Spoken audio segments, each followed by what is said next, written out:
Assalamualaikum warahmatullahi wabarakatuh. Perkenalkan, nama saya Putri Lia Agustin sebagai anggota Komite K3 PT Industri Jamu dan Farmasi Sidomuncul. Di sini saya akan menjelaskan penerapan SMK 3 pada perusahaan kami. Sebagai pedoman, kami menerapkan Undang-Undang Nomor 1 Tahun 1970 tentang Keselamatan Kerja. Pihak yang bertanggung jawab dalam K3 ini adalah manajer, koordinator umum, koordinator lapangan, administrasi, dan anggota yang bergabung dalam suatu organisasi perusahaan. Selanjutnya saya akan jelaskan pada slide berikut ini. Dengan pedoman undang-undang, maka dibuat peraturan perusahaan tentang SMK 3 yang akan dijalankan seluruh pekerja dan juga dicantumkan dalam poster sebagai promosi SMK 3. Terdapat juga pelayanan kesehatan yang berlandaskan peraturan Menteri Tenaga Kerja dan Transmigrasi, maka dibangun poliklinik dengan personilnya adalah 2 dokter dan 4 tenaga medis, yaitu 2 bidan dan 2 perawat.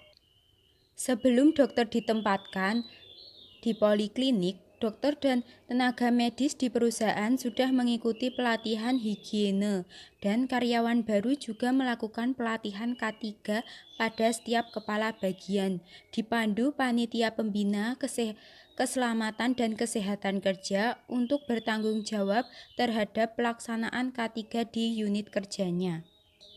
Jika tidak ada ketidaksesuaian dan masalah dalam menerapkan, maka akan dicatat dan direkapitulasi. Kemudian yang berhubungan dengan kesehatan akan dilaporkan pada Dinas Kesehatan setempat, tetapi tidak secara detail, tetap akan menjaga privasi dengan mekanisme pelaporan yang ada di perusahaan, yaitu klinik perusahaan akan mencatat seluruh pekerja yang akan memeriksa kesehatan maupun kasus kecelakaan kerja, lalu dilaporkan secara berkala.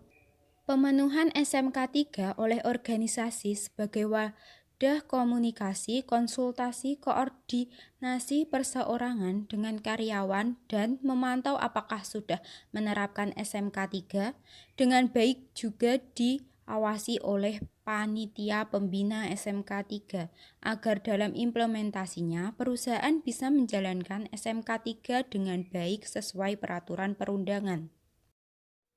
Perusahaan kami juga mewajibkan seluruh karyawan untuk mematuhi tata tertib yang berlaku, salah satunya yaitu dengan penggunaan alat pelindung diri. Sebagai berikut ini alat pelindung diri yang digunakan dalam pabrik. Penggunaan masker di bagian produksi obat dan jamu, penggunaan masker pada bagian pembuatan pupuk, penggunaan APD pada proses produksi adalah alat pelindung kepala berupa hair cap, alat pelindung diri berupa jas kerja, alat pelindung tangan berupa sarung tangan atau glove vest, dan alat pelindung kaki berupa sepatu.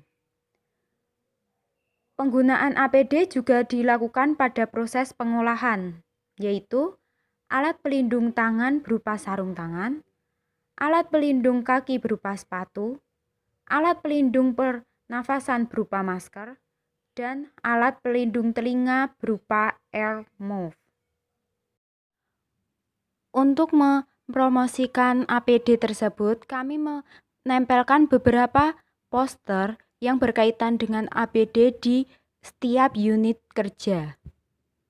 Sekian yang dapat saya jelaskan tentang penerapan SMK 3 pada PT Industri Jamu dan Farmasi Sidomuncul. Wassalamualaikum warahmatullahi wabarakatuh.